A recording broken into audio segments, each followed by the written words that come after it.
Hello there, Cancers. Thank you so much for joining me. I hope this video finds you well. And before I start with this reading, I just want to say a few things here. I feel like the main energy for this month, we do have a Mercury retrograde that started on the 18th of February and is going to continue, especially through the first week of this month. And so what Mercury retrograde does for you guys, and I'm seeing it here in this spread, is that it's going to make you walk down memory lane, okay? Not physically, but I feel like emotionally.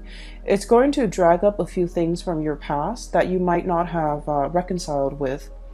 And it's going to, I guess, like trigger some of those events, some of those circumstances in the past that you felt like things could have, taken a different turn. Things could have turned out in a different way.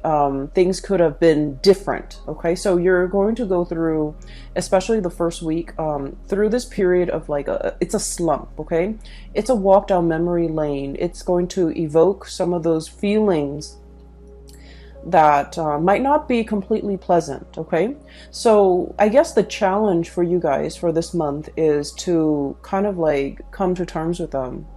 And if it makes you uncomfortable thinking about it, just ask yourself, like, why is it making me uncomfortable? Why am I suppressing it? Why am I not I guess, like, why am I not able to release it? Why does it make me feel comfortable every time it comes up? Okay, so I feel like you have some murky waters that you need to kind of like plug up your nose and just kind of brace for impact and just walk through.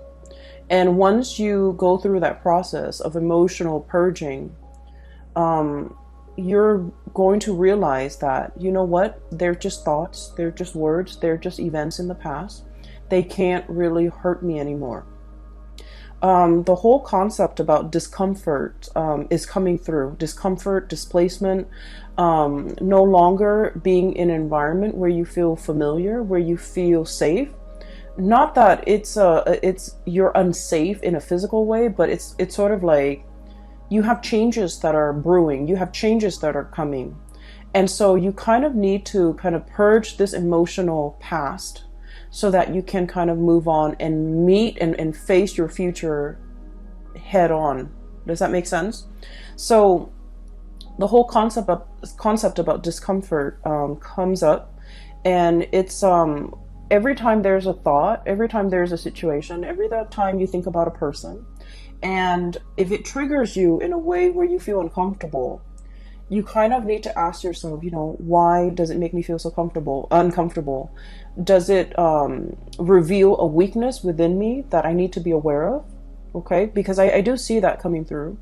Does it reveal an aspect of myself that I might not have been made aware of? Does it reveal something about me that I need to come to terms with? Because a lot of the times when we're dealing with another person and our interpersonal interaction with another person, it reveals a lot about us, okay? And the things sometimes that we dislike or we find like repulsive in another person, if we dig deeper, I feel like there's some underlying I guess like similarities between that person and us that we want to kind of purge from ourselves, okay? And that's why these are like trigger points. And so realizing, why does that person make me feel so uncomfortable? Why was that situation so uncomfortable for me to think about? Will really help you. It's like you have an aversion for something, you don't want to think about it, but actually thinking about it, sorting through your feelings, sorting through how you feel about this situation, and what within you is being, I guess, like triggered or poked at or prodded at. I'm sensing that it will reveal a lot to you about, letting go of this or purging this or really understanding yourself and why these things have been such trigger points for you in the past, okay? So I would say like the first week of March, it's not going to be completely, I want to say smooth, okay? On the emotional front, I don't feel that it's going to be smooth. However, as we progress through the month of March, you're going to be in a much better frame of mind, and you're going to feel so much better, so much lighter. And the purging needs to happen in order for you to feel lighter. And I feel for many of you, it is emotional purging. For many of you, it is like physically purging belongings, stuff that has accumulated, okay? Ways of dealing with people, or even like unhealthy coping habits that you've been resorting to as well. So I do feel like there's a lot here to be said about growth, about self-awareness, about really understanding yourself and realizing where your strengths and your weaknesses lie, so that you can work to fortify your weaknesses and you can work to enhance your strength. Okay, so it's all about self-care. It's all about self-awareness. It's all about, you know, grooming the self in preparation for all the really wonderful good things that you have coming for you. So the way that I look at this reading, it seems like this, okay? Honestly, everything that is over here is phenomenal, okay? We do have these two cards that they're coming out very early on in the spread, so I feel like their energy can feel a little bit heavy. So these are emotionally heavy cards. And then if you can, you know, find yourself kind of like bouncing above this, or overcoming this, everything here looks very promising. All right. When I was shuffling out this spread for you, I saw an image, and it looks to me like a gas station back in the 60s, 70s. So I see this young man, he's driving like an Oldsmobile. Like it's a really, really old car, but he painted it red, and you know, he takes really good care of it. He's giving it like premium grade gasoline, and he's very young too. So he looks like he's about 20, and he's wearing like just a it's not super clean, but just a white simple shirt, and he's wearing like, you know, pants and suspenders. He's got a little hat on. So he's like polishing the car, he's putting gas in it, and it's like it's very shiny, it's shimmering. It seems to me like it might be a car that his dad passed down to him, or his grandpa passed down to him. But either way, I feel like, you know, for someone who's so young, he has such a beautiful car. It seems like it's passed down to him, and so it has sentimental value. So he's at a gas station pumping gas.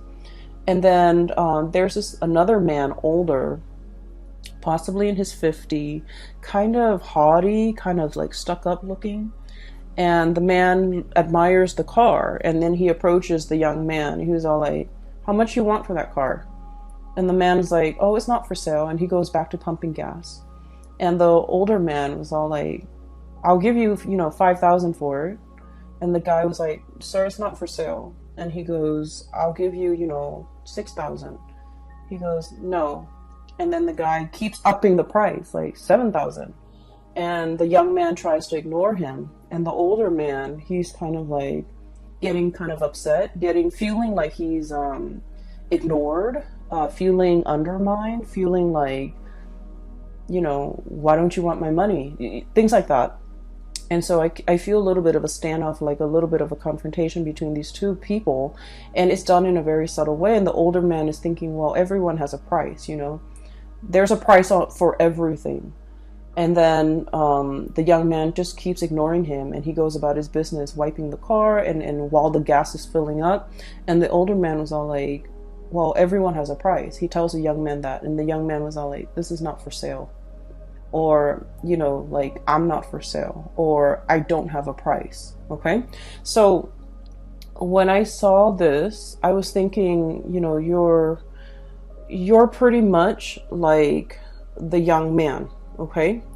And the mentality here is that, you know, there's a situation that you're not really compromising on. Okay, so it could be like a negotiation, a bartering process where somebody is trying to get the best deal.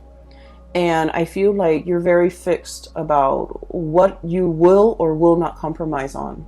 And you're very fixed about what you will or will not tolerate, or you're very fixed about where you stand. Okay, it's like, I will not budge from this position. So it's very much about defending your territory, not letting people walk all over you. But at the same time, the underlying message here is you're staying true to yourself, and you're realizing there are some things that money really can't buy. Okay.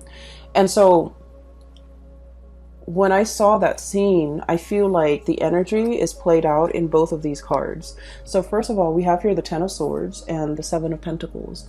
And let me talk about these two cards in tandem, because I feel like for many of you, you're going through this very reflective, introspective mode, and you're trying to, you're looking at events from the past. You're looking at everything that you have done. Okay, he's got a broom in his hand. Little red broom right there, and it's like cleanup. Okay, major cleanup, major repairs, major like overhaul. Okay, like I feel like it's cleaning up the pieces of your life, cleaning up a situation that has gone astray, cleaning up a situation that has gone awry, cleaning up after a potentially like an aftermath of some event that was not completely desirable. Okay, cleanup is messy. Cleanup is, no one wants to do it, honestly. And so I feel like there's a situation here where something needed to be cleaned up. And you've gone through that process of cleaning up. And you're sitting still, contemplating and trying to figure out, what was that all about? What could I learn from it? Why did it happen? Why did these events happen the way in which they did?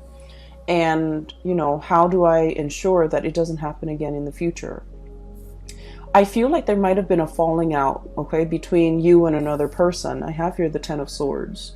And the Ten of Swords is sort of like being very hurt by the actions and the words and that somebody, it's like somebody saying something or doing something to you that is very, very hurtful, okay?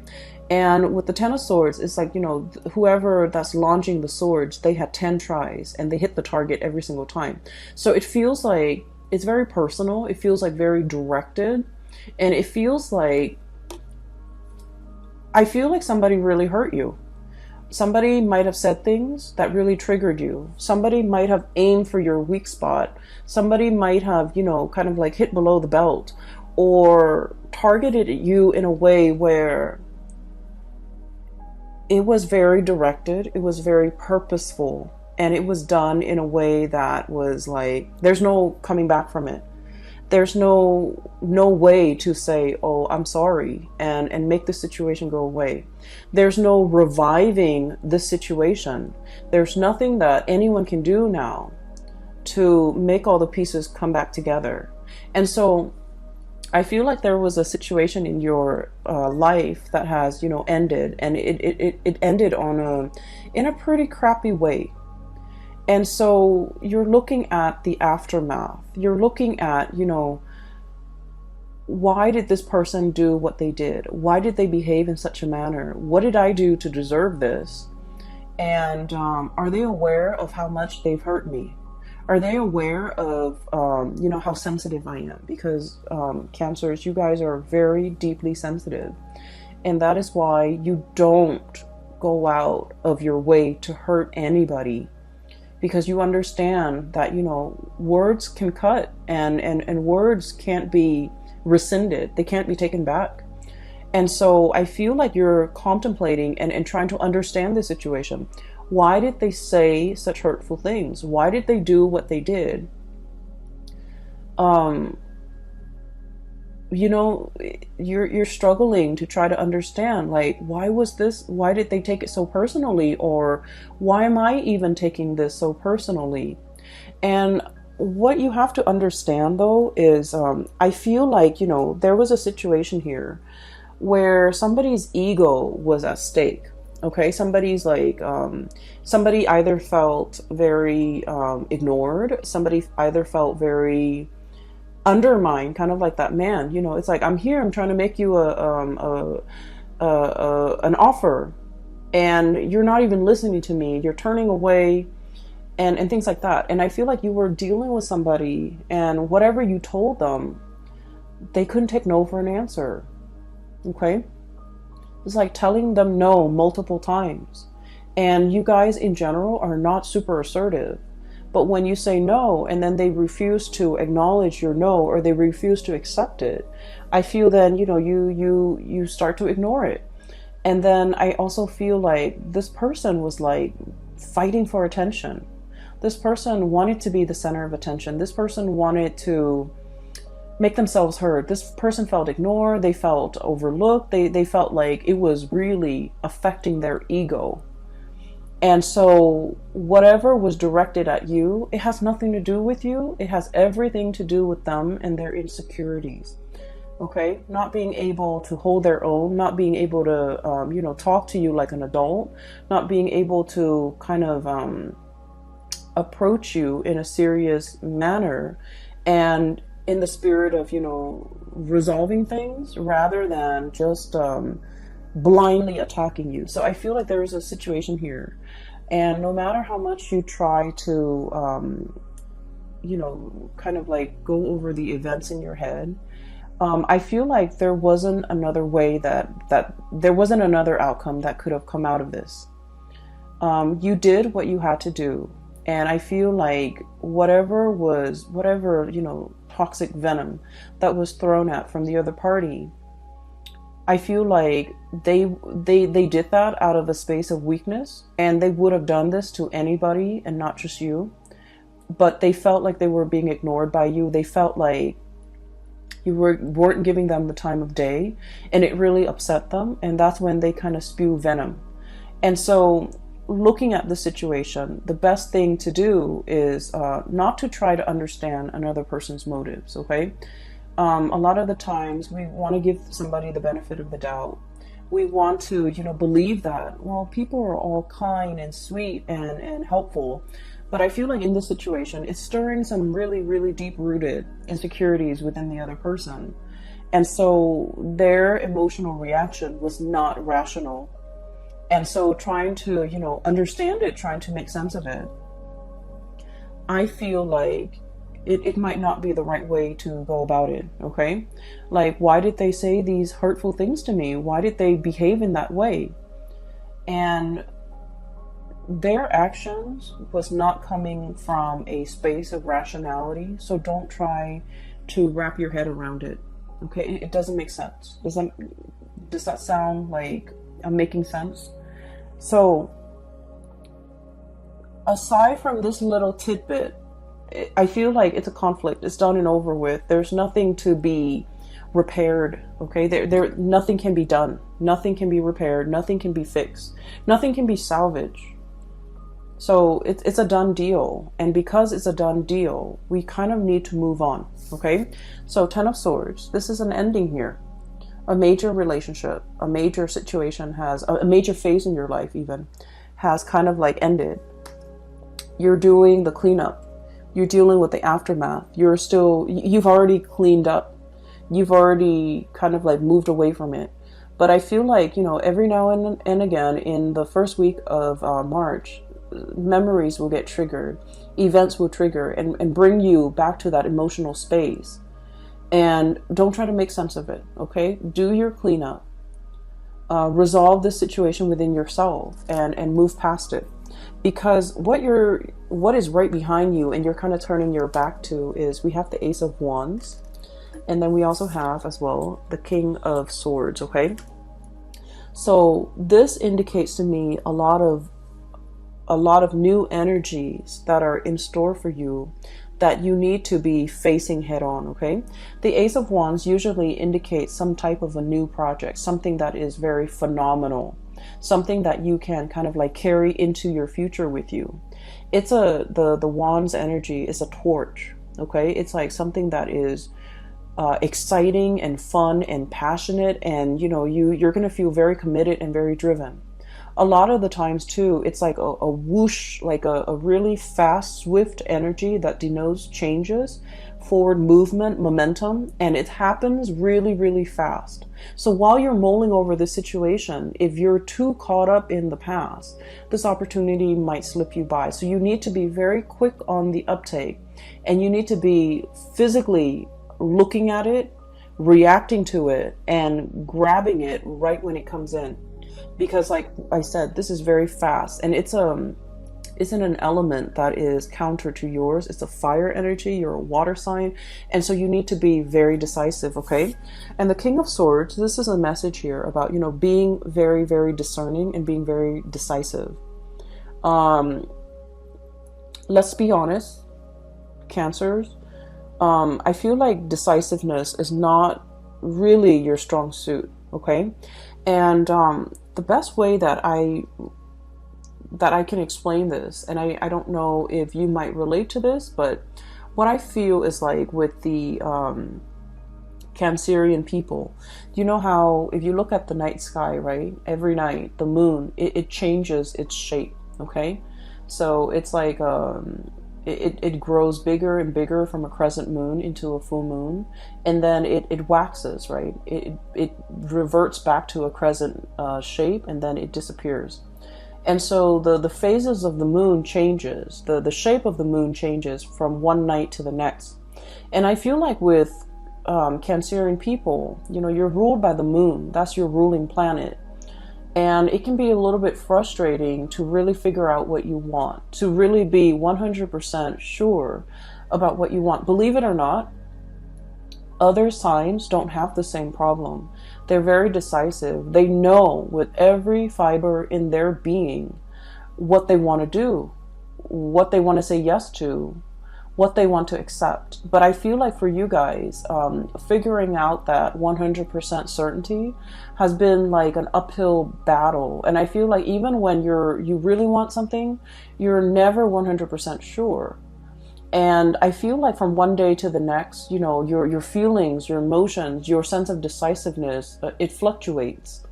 And so there might have been like a lot of opportunities where you're kind of like mulling things over, and then before you know it, the opportunity slips you by. And there might have been times when you're just kind of like thinking about all the missed opportunities, all the things that slip you by while you were waiting to make a decision. And so the message here is life is accelerating. It's not going to stop. And life is not going to put itself on hold on account of any human being, on account of a mortal. Life happens. We need to roll with the punches. And so taking the time to mull things over is definitely, you know, something that everyone should do. However, I feel like there has been missed opportunities, multiple missed opportunities.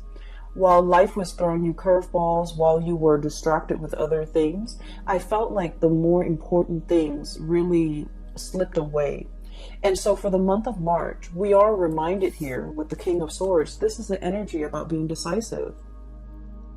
This is sort of like looking at the past and just realizing, you know what, that doesn't serve me any purpose, wallowing in self-pity. I'm going to cut that off. And using that sword of truth here and slicing that out.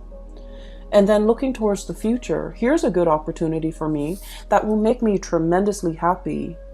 Queen of Cups, look how ecstatic she is. This is kind of like finding that space of perfect equilibrium where you're feeling very emotionally hopeful and happy and satiated, and you have all your needs met. So I feel like there's something coming through that has a lot of potential that will make you really, really happy. And this is where your energy, your frame of mind should be focused.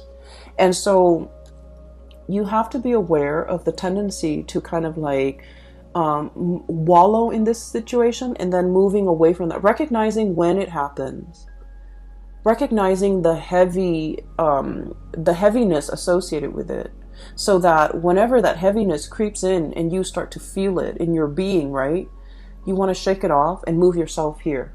Okay, so this is all about knowing ourselves really well, knowing what how we feel, knowing what's not good for us, knowing what we need to move away from, and knowing what we need to kind of like embrace and focus on, and you know, focus our energy and our resources on, because there's a lot of room for growth. Okay, so the Empress is all about that, being really in charge and secure within yourself. The Empress is about abundance. It's about creation. And it's also about like, it's somebody who's very nurturing, very caring. And whenever I think of a Cancerian person, I think of the Empress, because the Cancerian person, They will invite, you know, guests to their home. They will feed their guests. They will make sure everyone is comfortable, everyone's happy, everyone is thoroughly fed. And it's like being very gracious, being a really good hostess, but really caring about another person's well-being, really caring that the person has enough to eat, really caring that the person is, you know, not suffering from the cold and the heat or the chills of the elements. So I feel like there's a lot of opportunities here where you are in charge. You're going to be either taking care of people or, you know, making sure that people are well taken care of. And so I feel like there's some project here that are in the works for you that will make you really happy. It's kind of like right up your alley, and it speaks to it will require you to tap into all the skills that you're very proud of within yourself. You know, being a good caretaker, being of service to other people, being in an environment where you can, you know, make a situation better for a group of people, for humanity in some way. So I feel like it's not ego driven. It's a position or a situation where you can put all your skills to good use. And this is where your energy needs to be focused, okay? You have two aces here. Oops, sorry. You have the Ace of Wands, which is new projects, okay? Something that's coming in very, very fast. Very, very fast. And it's catching you unawares, I'm feeling. And then we have as well the Ace of Swords and two aces. And the Ace of Swords is about being decisive. It's about figuring out what you want. It's about being clear with yourself about what you want. It's about being decisive and not waffling back and forth and then telling yourself, you know, I just feel like one day you're just like very gung-ho about it. You're very like much on board. And then the next day, the self-doubt creeps in. What ifs? What if this? What if that? And so I just feel like you can be 100% decisive one day, and then the next day you're kind of waffling back and forth. And so this is pretty much, you know, telling yourself, choose something and commit to that course of action until that course of action has run dry. I feel for many of you, this could also be like a relationship situation where from one day to the next, the relationship is like an emotional roller coaster. Okay. And when when it's like at a high point, it's really good. And you're just like, I want to marry this person. And then when the emotional, there's like an emotional dip, or when, you know, there's like, it's at a low point, you're just like, I want to break off this relationship. And so things are very extreme, okay? Things are very like, much like from one day to the next, it's very extreme. And I feel like, you know, your emotions, your feelings are changed based on things that are, you feel though it's outside of your control. But what I'm sensing here is there are certain things that we need to be decisive about, okay? And there are things that we need to anticipate. Life is not going to be a bed of roses. I almost feel like, you know, this energy about romanticizing things too much, wanting everything to be rainbow and lollipop. I feel like you're smart enough to understand that there are always going to be high and lows, okay? But in the end, like at the end of the day, everything balances out. But I feel like for many of you, when the high is really high, you're kind of like caught up in that emotional high and you're trying to recreate it. And so when the situation hits an emotional low, you feel like you can't handle. You feel like you don't want to be in it. You feel like you can't handle it. And so what I'm sensing is when it's an emotional high, take it for what it is. And, you know, understand that there will always be good days. There will always be bad days. And don't let those bad days dictate how you feel. Don't let those bad days get you into a negative space. So emotional moderation is one thing, but also being realistic enough to know that there are always going to be ups and downs in life, at work, in relationships, in all your interpersonal dealings. And so as a result of that, realizing that and recognizing it, I feel it's going to make things a lot more realistic. okay? A lot more manageable, so that your emotional state is not rattled every single time, okay? So it's like, don't measure a situation based on all the emotional highs and lows, because the way you measure something, it's going to fall somewhere in between, okay?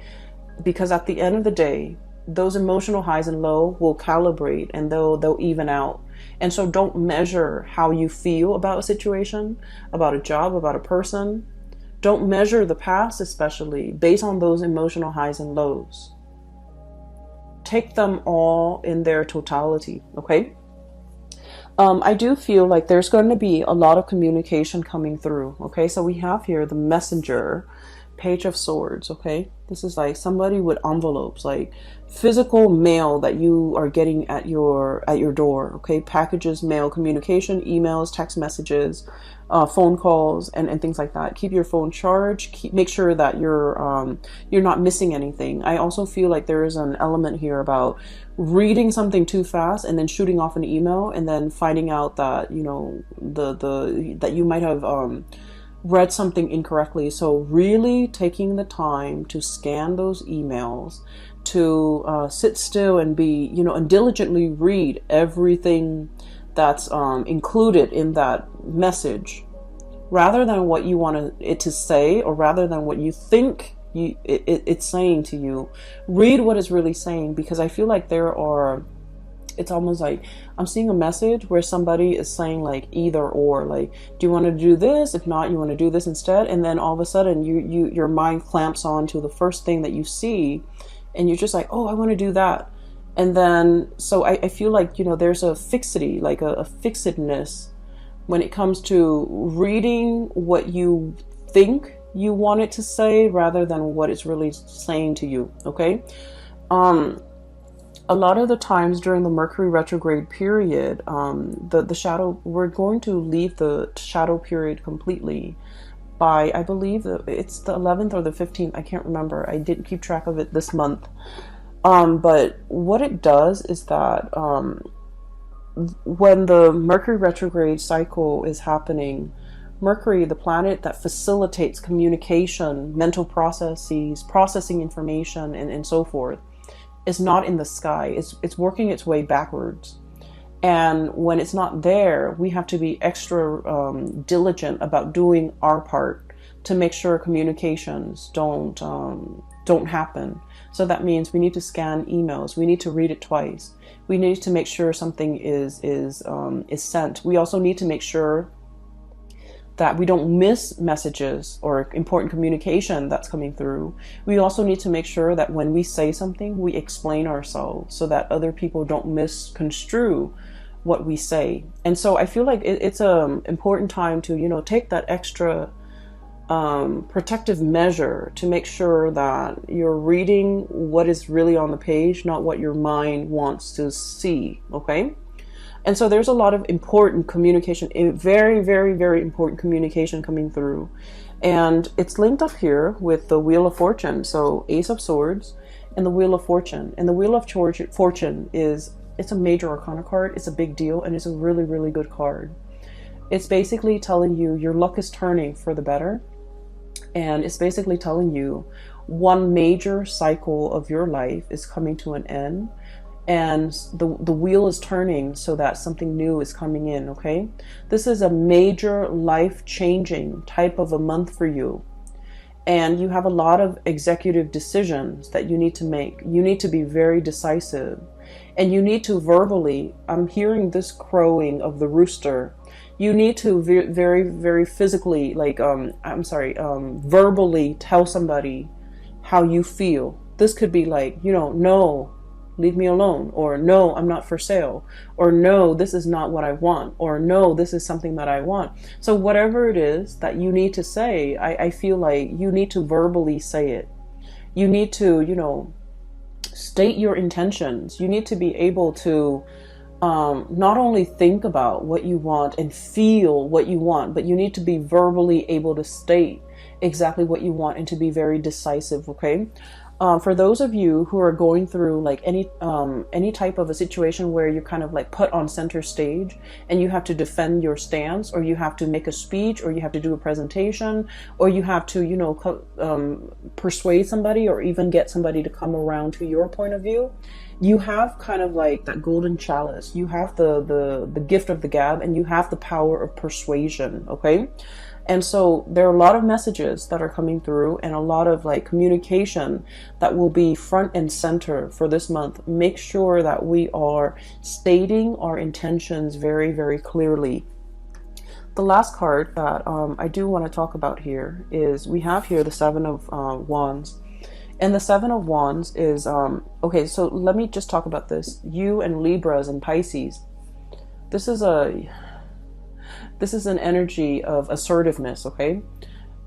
Cancers, I feel that you, Libras and Pisces, are like wildly inoffensive. Very, very inoffensive.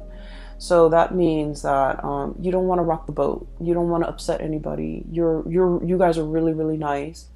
And I feel like, you know, you would never go out of your way to make yourself kind of like center stage, okay? For those of you who have like a lot of Leo placement, or even like fire sign placement, Sagittarius, or even Aries, you might want to rock the boat. But I feel like the majority of you, this is somebody who's like very inoffensive. They don't want to rock the boat. They don't want to hurt anybody. They don't want to be a contrarian. They don't want to go against the herd. Not that you're not opinionated, but I feel like you're opinionated, and but in a crowd, I feel like, you know, you want to kind of like go with the herd. And the Seven of Wands, this is about, you know, battling all the opposition. Okay, this is like being stuck on a hill, and all the wands are coming at you, where you have to defend yourself, where you have to defend your stance, where you have to like explain to other people why you believe in the things that you believe in, and why you feel a specific way. And so this is a card mainly about, it's about self-awareness. It's about self-assertion. It's about assertiveness. And, you know, really giving somebody a piece of your mind so that they leave you alone. Okay, kind of like that young man with the Oldsmobile. This car is not for sale, sir. And you know, raise your voice. Say what you need to say so that the other person gets out of your face. And I feel like there's a lot of power to be had here by speaking your truth, by stating your intention, by, you know, saying something with assertiveness, and let that be enough to make the other person accept what you have to say. It's not about, you know, repeating ourselves. No, it's not really for sale, and kind of like in a passive aggressive way, but like saying, no, it's not for sale. I'm not for sale. I don't want your money. I don't want your attention. I don't want anything you have to give me. And so I feel, in a way, it's sort of like coming to terms with times in the past where you have not been like this, where you felt like your power, the things that you say, have been drowned out, where you felt like you didn't have an opportunity to speak your truth. And coming into the month of March is about rectifying these missed opportunities. It's about looking at the past and figuring out, where have I been kind of like wishy-washy, or where have I not been assertive, or where have I let my truth kind of drown out or get drowned out by the voice of the herd. Okay, or where have I been really passive aggressive with people, and, you know, they kept pushing me, they kept encroaching upon my boundaries and my space, and they didn't leave me alone. What could I have done differently? And I feel like a lot of it is just this massive crowing, like stating your truth and being very firm. So you know, sometimes it's not the things that we say, but the tone. Okay, so like having a very firm stance, and you can't have a firm it's like you can't say something firmly and with conviction unless you feel it in every fiber of your being. You have to feel something a certain way. Like you have to feel it, and you have to feel that conviction before you can stand in front of a crowd or stand in front of an opponent to be able to tell them, you know, back off. Okay, so this is about reclaiming your space, and this is about reclaiming, you know, your sense of self, knowing yourself well, knowing what works for you, and defending that. Okay. I feel like for many of you, there might have been a relationship situation here where somebody might have said some mean things. Okay. And I feel like, you know, there's no going back to it. Okay, Cancer, there's no going back to it. It's 10 of Swords here. And then Ace of Swords. It's about cutting off. It's a severance. It's done and over with. We can't really go back to it. Many of you have freed yourself from potentially someone who's like verbally abusive. And you're in a state where you're very happy. And I'm really glad to see this for you. And so keep doing you and focusing on that and focusing on how to move your situation forward. So we're focusing on movement, and we're trying to move away from these two cards, which denotes to me, you know, like mulling over the past, trying to justify it, trying to make sense of it. And you want to focus your attention here, okay? So for those of you who are, if you find this helpful and if you are in need of spiritual guidance, I have a link in the description box below for a psychic. She is based out of California and she's a really good reader. I highly recommend that you get a reading with her, and she's phenomenal. I can't, I just highly recommend her, okay? So the link is in the description box below. I also have a link as well to an artist. She has a website and she does like alcohol-based paintings. I also think she does acrylic paintings and a little acrylic paintings. So if you want to check out her website, there's some cool artwork on there. It's abstract artwork. It's pretty cool. So that link is also in the description box below. I do wish you all the best, okay, Cancers? Take care of yourself. And I'm really happy to see this for you. I feel like, you know, there's only one direction here and we need to move forward, okay? So best of luck with everything. I will talk to you guys soon. Enjoy the rest of your March 2020. Take care.